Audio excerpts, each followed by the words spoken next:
Consultorio DAX está abierto. Bienvenidos a este espacio informativo de la División Académica de Ciencias de la Salud, donde hablaremos de temas interesantes relacionados a la salud, con especialistas invitados que estarán enriqueciendo este programa y resolviendo todas sus dudas que nos pueden hacer llegar a través de nuestros teléfonos en el estudio. Estaremos transmitiendo totalmente en vivo por el canal 35.1 TVUCAT y por las redes sociales de la DAX y TVUCAT en Facebook y YouTube. Soy el médico Joshua Daniel Rodríguez Hernández y los invito a compartir con sus seres queridos, familiares y amigos esta transmisión, la cual les garantizo les va a encantar. Hoy hablaremos sobre la hepatitis vírica, un tema interesante que nos recuerda la importancia del autocuidado y la prevención. Pero antes, veamos el legado UCAT. En esta ocasión nos acompaña el compañero Javier García Olán, estudiante de noveno semestre de la licenciatura de médico cirujano, quien ganó el segundo lugar en el cuarto foro del Edén de la Ciencia, con el trabajo titulado Medicina del estilo de vida, una alternativa ante el avance de las enfermedades no transmisibles. Bienvenido, Javier. Joshua, muchas gracias. ¿Qué tal? ¿Cómo te sientes? Bien, emocionado. Es pues la primera vez que vengo aquí al programa, entonces pues sí, los nervios tantito, ¿no? Pero pues sí, muy contento de estar contigo. Perfecto, Javier. Muchísimas gracias por acompañarnos el día de hoy. Javier, nos enteramos acerca de este logro que tuviste, de ese segundo lugar en el foro que tuviste del Edén de la Ciencia. ¿Nos podrías comentar, por favor, cómo te sientes por haber ganado este segundo lugar? Pues emocionado, claro, pero más que nada un poquito más relajado. Ya después de haber trabajado en el proyecto, ya haberlo terminado, me da como esa satisfacción, Claro, de que ya pues concluyó y pues que obtuvo buenos resultados. perfecto, Javier. Javier, el nombre del trabajo sí impacta alguito, si está algo tal vez un poquito largo. ¿Nos podrías comentar qué te impulsó a escoger este tema? Sí, mira, más que nada la necesidad que hay de hablar de esto, pero sobre todo de ponerlo en práctica. Okay. Pues no nos vayamos tan lejos. Aquí en Villahermosa hay una gran prevalencia de enfermedades no transmisibles, que son las que abordamos en el proyecto: obesidad, diabetes, dislipidemias e hipertensión. Entonces, el hecho de que haya una presencia tan elevada de esto y que todavía, aún sabiendo que hay muchos casos, que todavía no hagamos algo al respecto o que no haya resultados significativos, pues es preocupante. Por eso siento yo de que hay que mencionarlo y pues sobre todo trabajar en eso. Claro, Javier. Javier, tengo entendido que el trabajo que se presentó fue un video, ¿verdad? Sí. Ok. ¿Cómo fue este proceso por el cual tuvieron la oportunidad de presentar el video en este foro? ¿Cómo fue de dónde fue que empezó? Ok, mira, el proyecto originalmente no fue para un video, fue para un congreso. Okay. El congreso pasado de la universidad. Ahí lo presentamos, expusimos el cartel, esa fue la modalidad de presentación, y posterior a eso se nos notificó de que aparte había el proyecto del video, o bueno, más bien la modalidad de concurso. Era presentar un video exponiendo cuáles eran los resultados de nuestro proyecto. Ok. Hablando de ello, entonces estuviste también en el Congreso de Ciencias que tuvo la universidad hace poco, ¿verdad? Ah, sí. Perfecto. ¿Cuál fue tu experiencia, Javier, al momento de presentar tu trabajo en el foro? Igual un poquito, ¿cómo decirlo?, desafiante. Era mi primera vez como ponente en un congreso, pero fue muy gratificante ver que a pesar de los nervios, a pesar de ser primerizo en esto, pues igual tuvimos una calificación aprobatoria y pues nuestro cartel obtuvo un buen reconocimiento. Okay. ¿Cómo sentiste esa diferencia? ¿Qué fue más difícil, presentar el trabajo en el congreso o en el foro? En el foro, porque no sabía editar videos. Okay. Tuve que aprender sobre la marcha, por eso igual me costó un poquito, pero pues fue algo pues igual enriquecedor. Como quiera, pues entre más aprenda uno, pues más preparado está, no solamente para, por ejemplo, mi carrera, sino para otras cosas que también pues Claro, quiera hacer. por supuesto. Javier, ¿tuviste la ayuda de algún compañero o de algunos compañeros para poder realizar este trabajo? Sí, lo hice en conjunto con un compañero, Giovanni Pérez Mendoza, Okay. igual de noveno semestre, y fuimos asesorados por dos doctores, el doctor Sergio Quirós y la doctora Cristel. Ah, muy bien, perfecto. ¿Qué tal, Javier, con todo esto que ya me comentaste, todo lo que tuviste que tomar por experiencia y sobre todo me imagino que esa ese miedo tal vez de que fuera algo nuevo para ti. Sí. ¿Tienes algún mensaje que puedas darle a todos esos compañeros estudiantes, no estudiantes, que quisieran participar en un evento de esta misma índole? Sí, más que nada que lo hagan aún con los nervios, aún con la inexperiencia. Se puede aprender, en estos casos, uno puede aprender sobre la marcha y pues es padre. Algo que se me viene mucho a la mente es que después de la presión viene la satisfacción. Una vez ya concluido tu proyecto y que veas los resultados, pues te vas a sentir bien y obviamente pues es algo que te sirve para la carrera, para la vida, para saber más, en términos generales. Claro. Entonces, ya que nos diste este mensaje y esta pequeña ayuda, ¿nos podrías tal vez ayudar más que nada para poderle dar este inicio para los compañeros? ¿Con qué podrían empezar para poder llegar a tener este logro como el que tú tienes? Sí, bueno, pues ya sabemos que el EUJAT siempre lanza las convocatorias para los congresos, para eventos como este, por ejemplo en el PENT, que es el Patrón Estatal de Nuevos Talentos. Ahí aparecen las convocatorias, es cuestión nada más de investigar, de saber en dónde buscar y pues también, bueno, hablo específicamente de mi proyecto, cosas que tuve que aprender sobre estadística, sobre medicina del estilo de vida, que obviamente fue mi proyecto, saber documentarse, saber en dónde buscar, cositas así. Perfecto, Javier. Javier, te agradecemos mucho y muchísimas gracias por habernos acompañado el día de hoy y por habernos comentado acerca de este logro tan grande que has tenido. En verdad, para nosotros es muy gratificante y más que nada el consejo que le puedas dar a los compañeros. Por esto ahora tú formas parte del legado EUJAT. En breve estaremos con nuestro invitado estelar, pero antes acompáñenme a conocer un poco sobre el tema de hoy.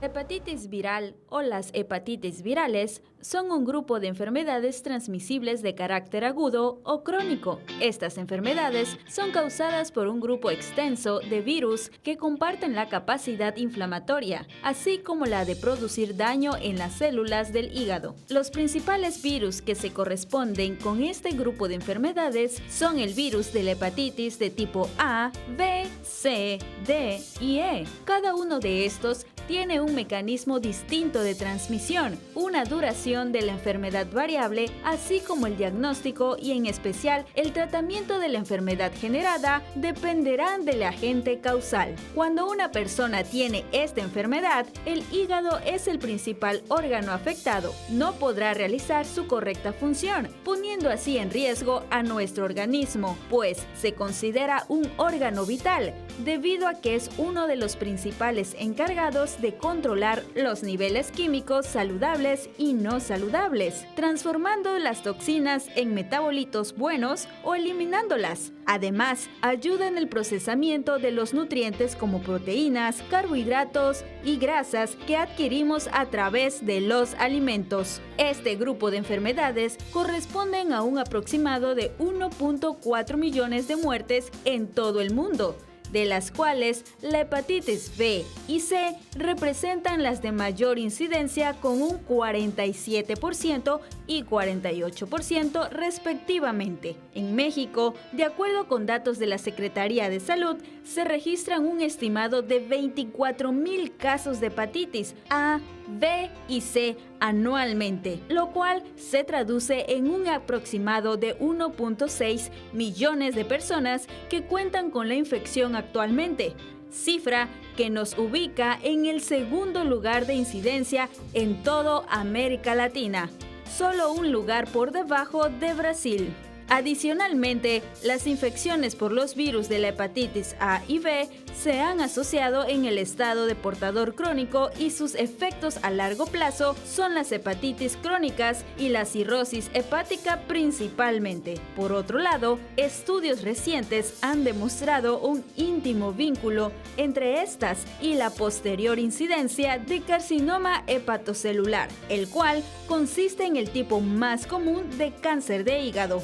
La conciencia sobre la hepatitis es esencial para fomentar la prevención, la detección temprana y el acceso adecuado a la atención médica, pues la temprana realización de pruebas de detección para establecer el diagnóstico y manejo oportuno permiten la mejora del pronóstico a largo plazo y de la calidad de vida, además de ser un factor esencial para limitar la propagación del virus. A pesar de la gran carga que supone la hepatitis viral para para las comunidades afectadas en todas partes del mundo, hasta hace 11 años era una enfermedad que lograba pasar por alto. Sin embargo, gracias a la aprobación de la Resolución sobre la Demanda 2030 para el Desarrollo Sostenible, a partir del año 2015 se ha dado la importancia necesaria a este grupo de enfermedades por medio de la implementación de medidas específicas que nos permitan combatir esta enfermedad. Es momento de hacer una pausa. Al regresar, hablaremos sobre la hepatitis vírica. No se vayan.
Ya estamos de regreso y en este día, en nuestra sección La Consulta, nos acompaña el doctor José Luis Oramas Vargas, médico internista adscrito de la Unidad de Cuidados Intensivos del Hospital Juan Graham Casasus, así como también docente de nuestra alma mater de la División Académica de Ciencias de la Salud por 30 años, quien el día de hoy nos hablará acerca de la hepatitis vírica y las maneras de prevenirlo.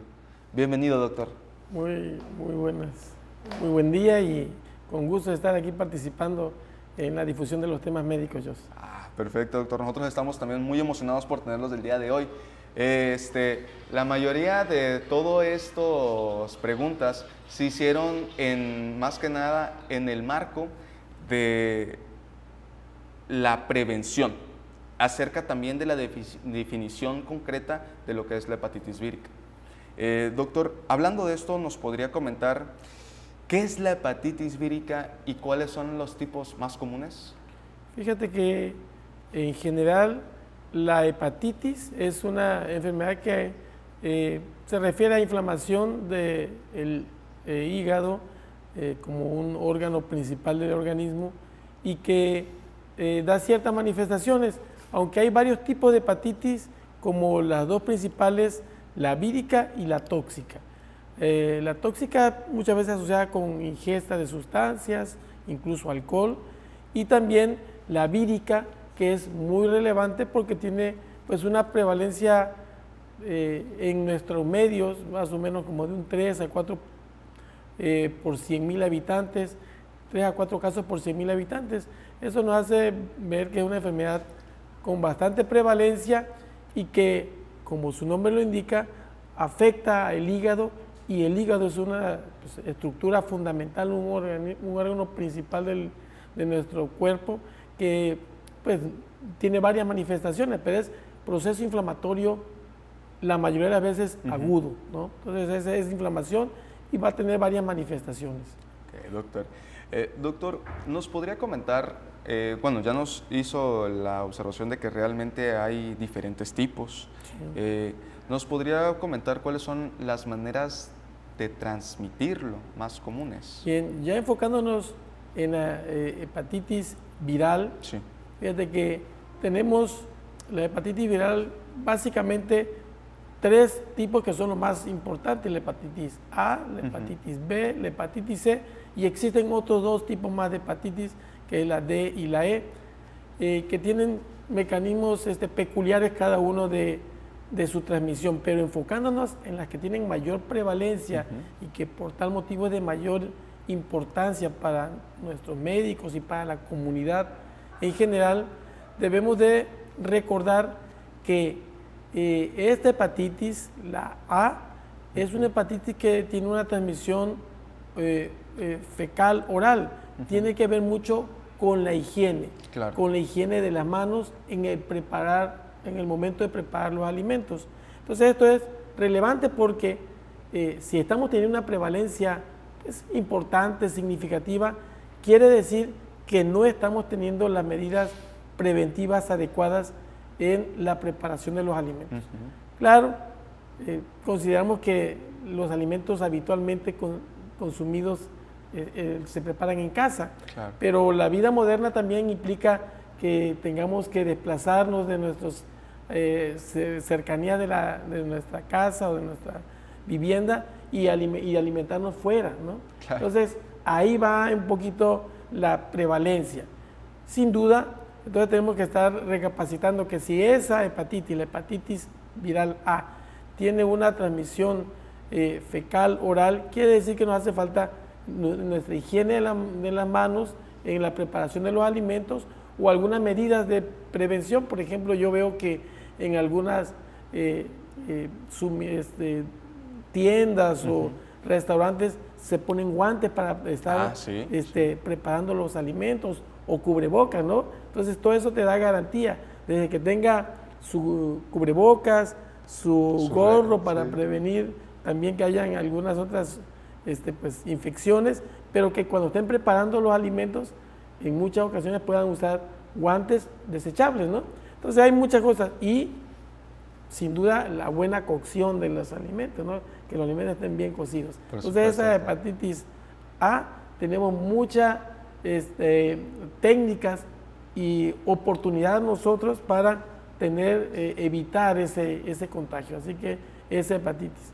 Y la hepatitis B y C, sobre todo, se tiene que ver con una transmisión sanguínea y en el caso de la hepatitis B, sobre todo, también se pueden referir dos vías frecuentes, que es la transmisión a través de las relaciones sexuales y que es la transmisión directa, que es de madre a hijos, ¿no? En el embarazo.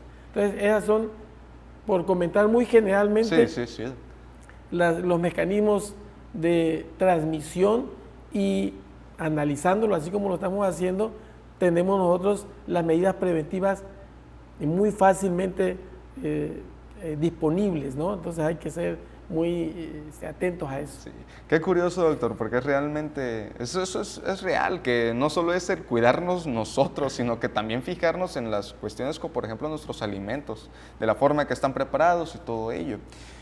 Doctor, tomando en cuenta ya la aparición de esta enfermedad, por ejemplo, digamos, nos vamos por la hepatitis A, ¿cuáles podrían ser los principales síntomas que puede observar una persona con hepatitis? Sí.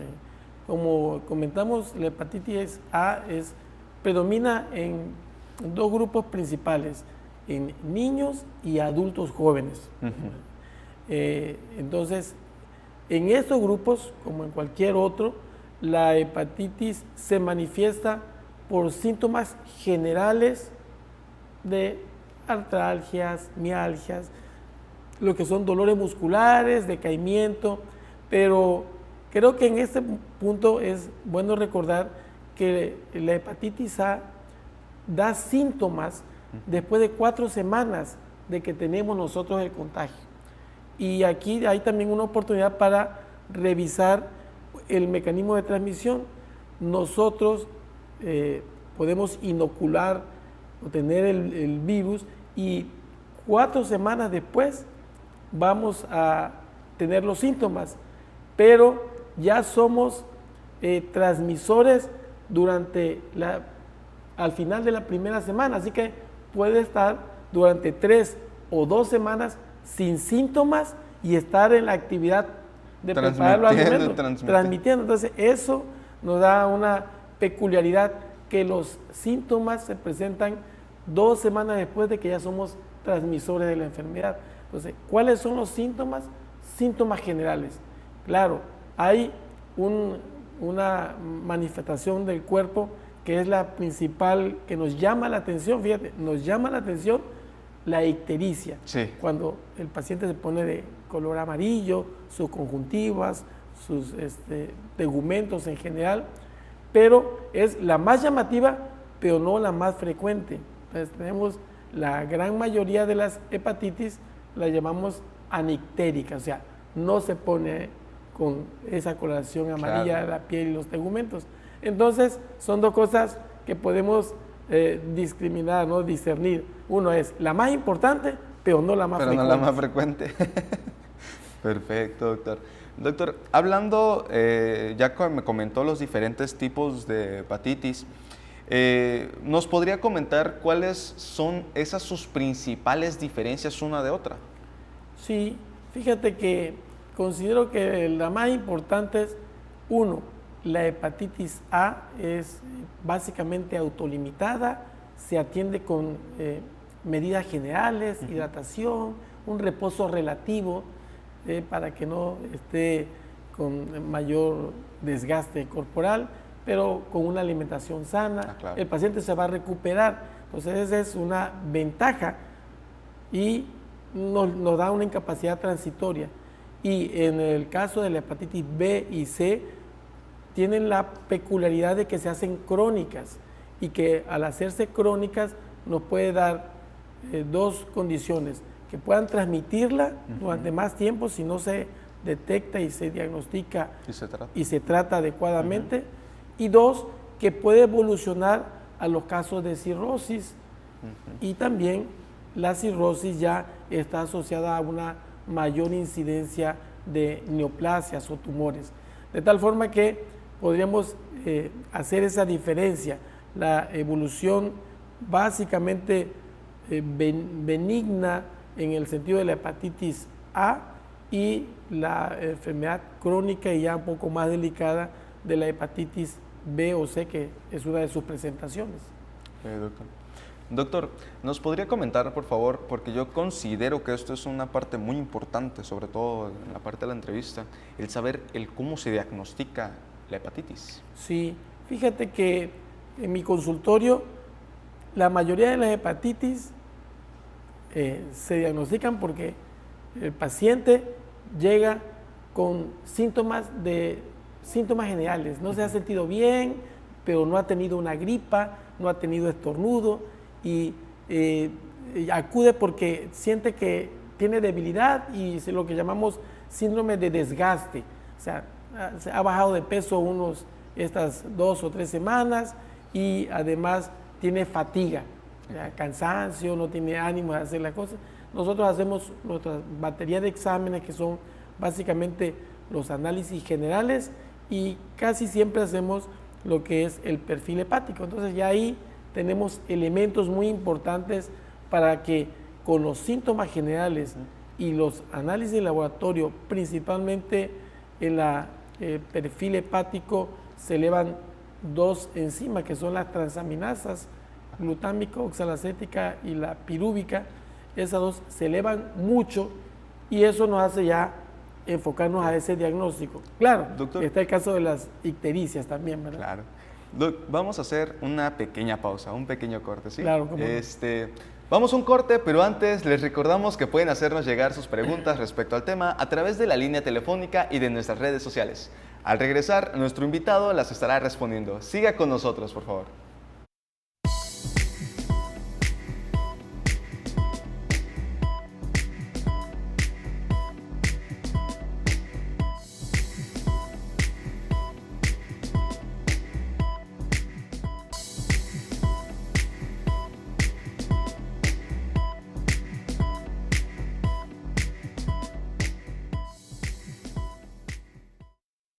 Estamos de vuelta con el doctor José Luis Orama Vargas.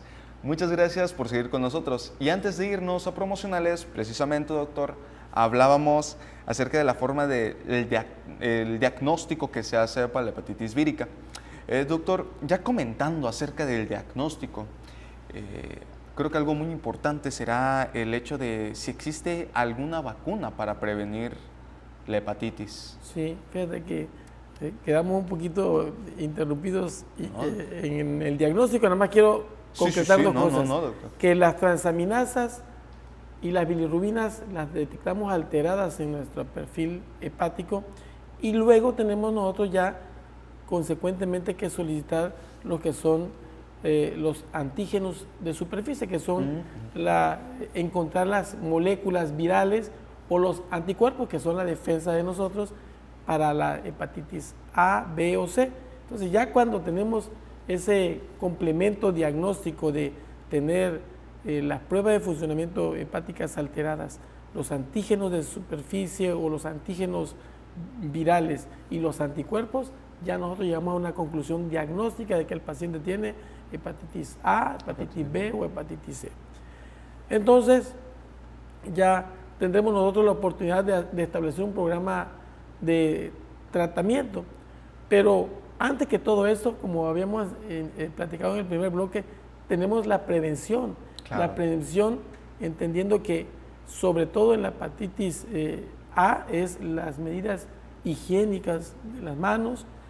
En la hepatitis B tenemos un esquema de vacunación en los niños que habitualmente está bien disponible en nuestro sistema de salud en México, y también hay que reforzar a ciertos grupos de poblaciones con mayor riesgo, como son el personal que labora en el área de la salud, sobre todo enfermeras, médicos, químicos, personal que labora en el hospital, tienen que tener un reforzamiento para la hepatitis B. Y siempre en las unidades médicas, pues la medida de prevención, hay unas medidas muy básicas que son los punzocortantes, tienen se procede de una forma especial, ya esa parte donde poníamos nosotros los capuchones era Sí. una técnica que No ya era muy tiene mucho seguro. tiempo, insegura completamente. Ahora uno tiene sus resguardos para sus técnicas para tener los punzocortantes, ¿verdad? Y hay dispositivos especiales para que se cubran casi de forma automática, y también cómo desecharlas. Entonces, eso es fundamental, que recapacitemos que tenemos esquema de vacunación para toda la población, medidas higiénico-dietéticas para toda la población, que hay que tenerlo, y también que tenemos en cierta población de riesgo unos cuidados y vacunaciones ya dirigidas, como debe ser. Por supuesto. Claro. Doctor, nos explicó hace rato más o menos el hecho del tratamiento para el caso de la hepatitis A, que es Sí. más que nada la reposición de líquidos, el descanso. Sí. Doctor, ¿tiene algún tratamiento la hepatitis B y la hepatitis C? Sí, claro, fíjate que en la actualidad se ha ido progresando mucho en los esquemas terapéuticos. Antes prácticamente no teníamos disponibilidad de un buen esquema de manejo, el paciente quedaba con una hepatitis crónica activa durante mucho tiempo y eran los tratamientos poco eficientes, pero en la actualidad, detectando bien el tipo de hepatitis, incluso hay formas de establecer qué características genómicas o moleculares tiene cada virus, y podemos hacer un esquema de tratamiento muy efectivo. Habitualmente nos apoyamos directamente con los infectólogos y con los gastroenterólogos, y tenemos un esquema que es muy efectivo. ¿Cómo vamos viendo nosotros la respuesta?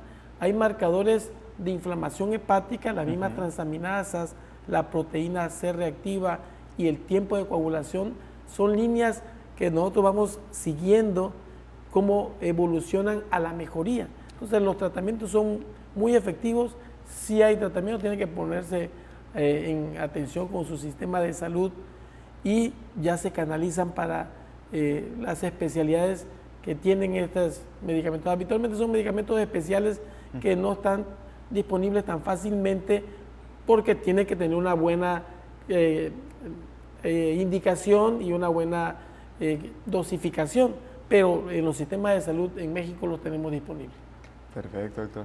Doctor, usted como especialista, como una persona con esa experiencia y sobre todo el hecho de su trabajo como adscrito de la unidad de cuidados intensivos, me imagino que ha visto varios pacientes con hepatitis que han tenido este problema crónico. Doctor, ¿nos podría comentar, por favor, cuál sería las complicaciones a largo plazo al no tratarse la hepatitis? Fíjate que, como mencionas, mi actividad en la consulta diaria es habitualmente en los casos de diagnósticos que habíamos platicado con síntomas generales y diagnosticados de forma oportuna. Pero hay dos vías de evolución de la enfermedad cuando se presenta. Uno, que sea autolimitada, y dos, que pase a la etapa crónica o a la etapa de una hepatitis fulminante. En la terapia intensiva del Hospital Juan Gran Casasus hemos tenido casos de hepatitis fulminantes. Quiere decir que son tan severos los cuadros de inflamación que pues llevan a deterioro y condiciones incluso de riesgo para la vida, ¿no? Entonces tenemos esas dos formas de evolución más severas, la crónica y las hepatitis graves. De tal forma que tendremos que estar muy al pendiente que se resuelva de forma bien en nuestro caso. Se le hace un seguimiento clínico de exploración y bioquímico. Se va mejorando y va resolviendo bien los casos en general. Y estar atentos cuando el paciente requiere un soporte de terapia intensiva. Bueno, el médico que lo esté atendiendo, que es habitualmente gastro, internistas, deciden pasarlo a una unidad de terapia intensiva. Pero sí es muy importante un buen seguimiento, aunque hemos comentado las diferentes presentaciones desde leves hasta casos severos. Perfecto, doctor. Doctor, nos comentó puntos muy importantes acerca de la prevención, por ejemplo, el caso de la higiene de manos, que tomamos en cuenta. ¿Nos podría comentar, doctor, uno de los problemas que yo considero que más hay en nuestra población, en este caso del alcoholismo, qué relevancia o qué interés tiene la hepatitis con el alcohol? Sin duda, el alcohol es una sustancia que es agresiva para nuestro hígado. Hay personas que con unas solas tomas de alcohol se ponen muy mal, les da lesión agresiva al hígado. Y hay pacientes que son consumidores y que después de varios meses o años tienen deterioro en la función hepática por el consumo del alcohol. Siempre el alcohol en exceso nos va a dar una lesión importante a nivel del hígado.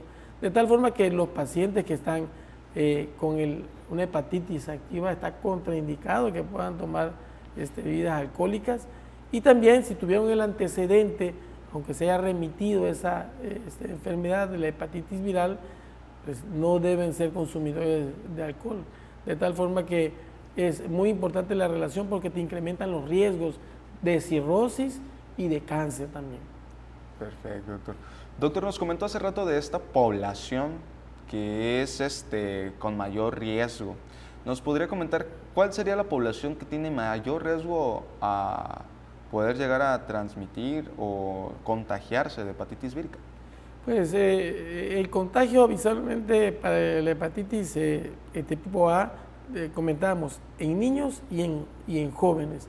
El joven, hablando entre 20 a 30 años, también es la persona que más prepara alimentos y que puede diseminar la enfermedad. Entonces, porque en esa edad pueden estar trabajando, no haber tenido una buena higiene después de ir al baño, y preparar alimentos y contagiar. Y ahí es donde viene la situación del contagio. Entonces, esa población de niños y adultos jóvenes, siempre tenemos que atenderlos pues, con esa predisposición. Y en el caso de la hepatitis B, como está asociada con transfusiones, con actividad sexual y también con el desempeño profesional, pues predominan personas de mayores de 30 años. De tal forma que, dependiendo de la edad del paciente, podemos nosotros sospechar y tener ciertas precauciones, sospechar qué tipo de hepatitis puede ser y también tener ciertas precauciones tanto en las recomendaciones, ¿no? Por ejemplo, muchas veces ahí en el Hospital Juan Gran, como tenemos un grupo en el banco de sangre, se tiene que hacer una prueba a todos los donadores, detectamos casos y esa es una forma importante. Son donadores casi siempre adultos que se sienten bien y que ahí encontramos que tienen una enfermedad. Ellos no lo saben en algunas ocasiones y ahí encontramos que son portadores de la enfermedad y ya los podemos detectar. Así que también en las mujeres embarazadas se hace un control prenatal y para que no haya una transmisión directa de madre a hijo durante el embarazo, se tiene que hacer los exámenes prenatales completos, ¿no? Claro. Eso, ginecología está muy al pendiente de eso, y si no, o se detecta, ya pasarla a medicina interna. Ok, doctor. Doctor, le agradecemos mucho de corazón que nos haya acompañado el día de hoy y que nos haya compartido no solo su conocimiento, sino que también su experiencia, doctor. Agradecemos todo el tiempo que nos ha brindado el día de hoy. Esto fue La Consulta. Vamos a una pausa y regresamos con más. No le cambie.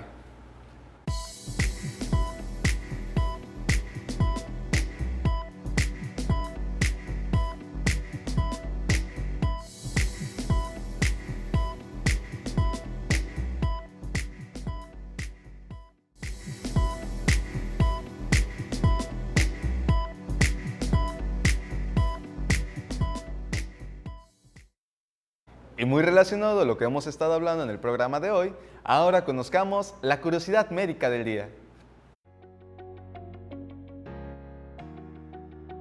El diagnóstico de la hepatitis viral implica una serie de pasos que los médicos siguen para identificar la presencia del virus en el cuerpo de un paciente. A continuación, le mostraremos un resumen de los métodos comunes utilizados para diagnosticar la hepatitis viral. Número 1. Historia clínica y examen físico. El médico comienza recopilando información sobre los síntomas del paciente, la historia médica y cualquier factor de riesgo, como exposición a sangre contaminada, uso de drogas intravenosas o viajes a áreas donde la hepatitis es común. Se realiza un examen físico para buscar signos de hepatitis como ictericia. Número 2. Análisis de sangre. Los análisis de sangre son fundamentales para el diagnóstico de la hepatitis viral. Los principales tipos de pruebas incluyen A. Pruebas de función hepática. Estas pruebas miden los niveles de enzimas hepáticas y bilirrubina en la sangre, que pueden estar elevados en personas con hepatitis. B. Pruebas de anticuerpos.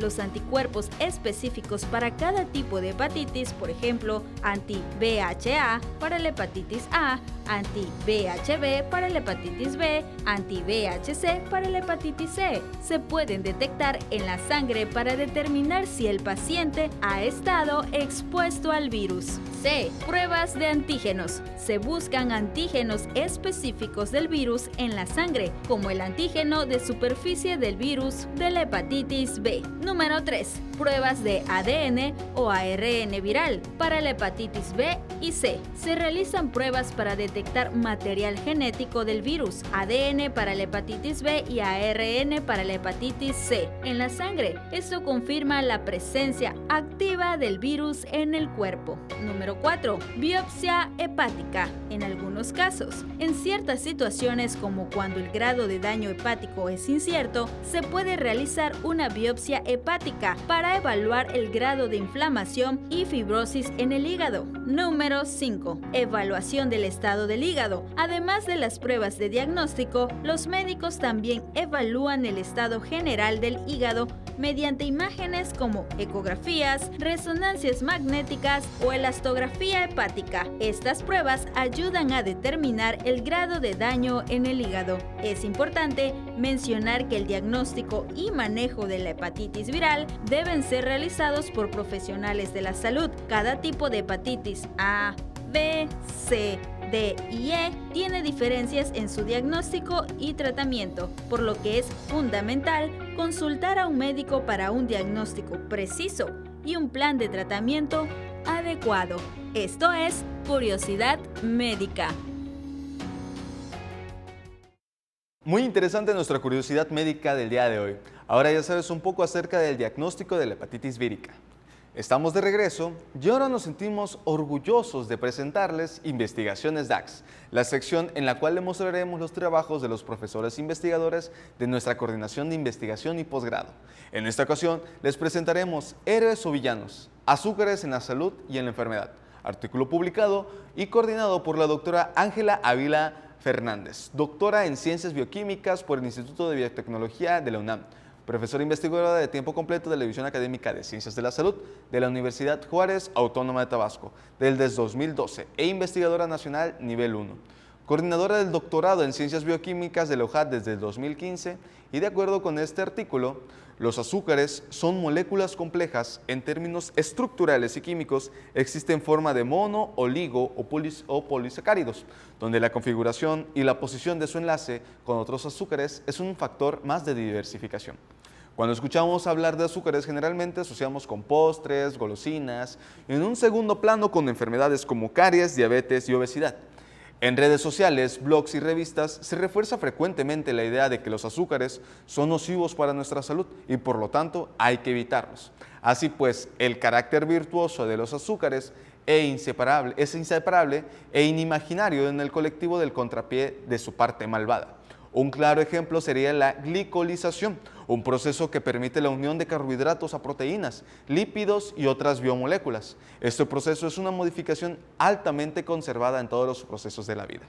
Por otra parte, la Neisseria meningitidis es una bacteria que puede causar meningitis y sepsis con consecuencias fatales. El arma secreta de este patógeno son los azúcares, que cubren su superficie, con lo que evaden las defensas del hospedero. Pero al mismo tiempo, los azúcares son necesarios para la toma de energía de que las células necesitan para llevar a cabo sus funciones homeostáticas. A fin de todo, se podría decir que los azúcares no poseen un atributo de maldad o bondad, ya que solo cumplen funciones biológicas seleccionadas a través de muchos años de evolución. Los azúcares están presentes en todo tipo de células y en gran medida responsables del reconocimiento molecular, por lo que cumplen funciones variadas que no siempre nos benefician, pero al mismo tiempo dirigen el control de calidad de las glicoproteínas, actúan como reguladores inmunológicos y garantizan la integridad celular. Es importante llevar un control óptimo acerca de nuestro consumo y cambiar nuestros estilos de vida sin encasillar a los azúcares como malos, pero también teniendo en cuenta el cuidado en su ingesta. Esto fue Investigaciones DAX. Continuando con la temática del día, ahora veamos algunas recomendaciones para prevenir los diferentes tipos de hepatitis, con nuestra cápsula Educación Saludable.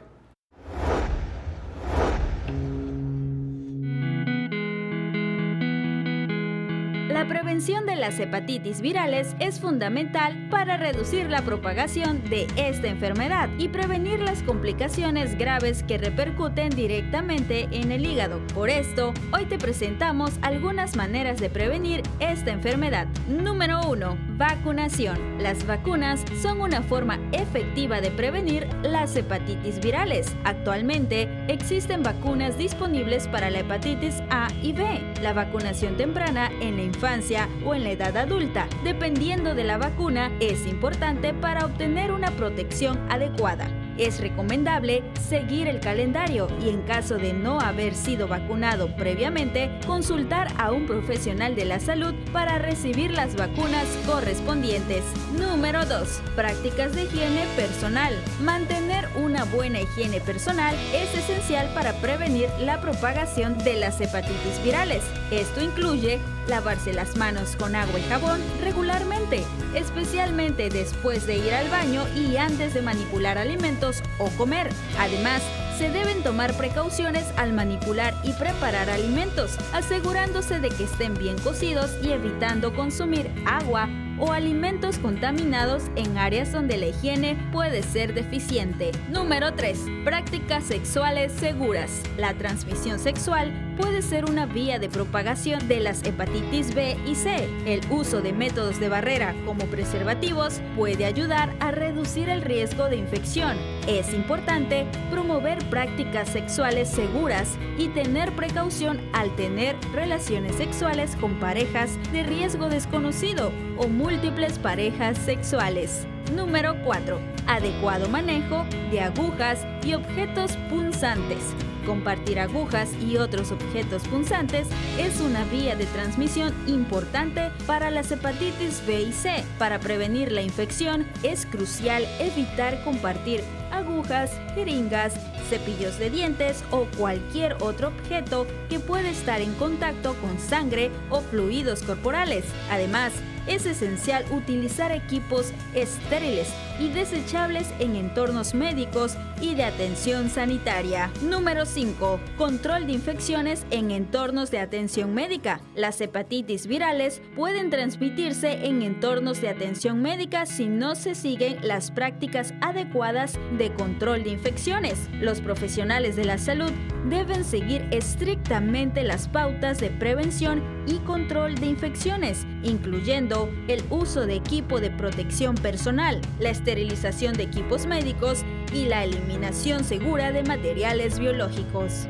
Número 6. Pruebas de detección y tratamiento oportunas. La detección temprana de las hepatitis virales es fundamental para prevenir complicaciones y limitar la propagación del virus. Las personas en grupos de riesgo, como aquellas con antecedentes de exposición a sangre o fluidos corporales, usuarios de drogas inyectables, personas con múltiples parejas sexuales o con enfermedad hepática crónica, deben someterse a pruebas regulares. En caso de infección, es importante recibir atención médica adecuada y seguir el tratamiento recomendado. Recuerda que la prevención de las hepatitis virales es un esfuerzo conjunto que involucra medidas individuales y de salud pública. Esto es educación saludable.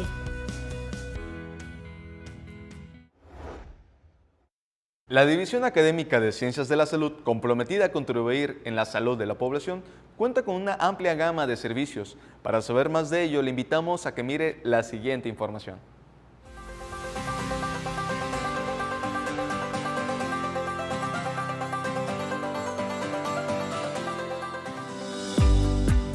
La División Académica de Ciencias de la Salud ofrece los siguientes servicios para la comunidad universitaria y público en general. El Laboratorio de Análisis Clínicos ofrece todo tipo de estudios, desde los más básicos hasta los más especializados como biometría hemática, química sanguínea, perfil de lípidos, examen general de orina y hasta el de la detección de COVID-19. También cuenta con servicios de radiografías digital e impresa, check-ups de anemia, entre muchos otros. El Centro de Psicología Aplicada brinda servicios de alta calidad, tales como consulta psicológica a niños, adolescentes y adultos, evaluación psicológica, evaluación a pacientes en crisis, elaboración de pruebas psicológicas, estudio vocacional, talleres, capacitación, atención a niños y adolescentes con trastornos de aprendizaje, entre otros. Las clínicas odontológicas cuentan con una amplia gama de opciones con el propósito de brindar soluciones adecuadas y específicas para pacientes menores y adultos, ofreciendo consulta, limpieza dental, amalgama normal, aplicación de flúor, cirugía menor y de tercer molar, prótesis, endodoncias, exodoncias, resinas, radiografía infantil, entre otros servicios. Hemos llegado al final de nuestro programa. Y en nombre de todo el equipo de producción y de quienes hacen posible esta transmisión, les queremos dar las gracias por acompañarnos en esta hora. Nos vemos el siguiente programa por este mismo canal.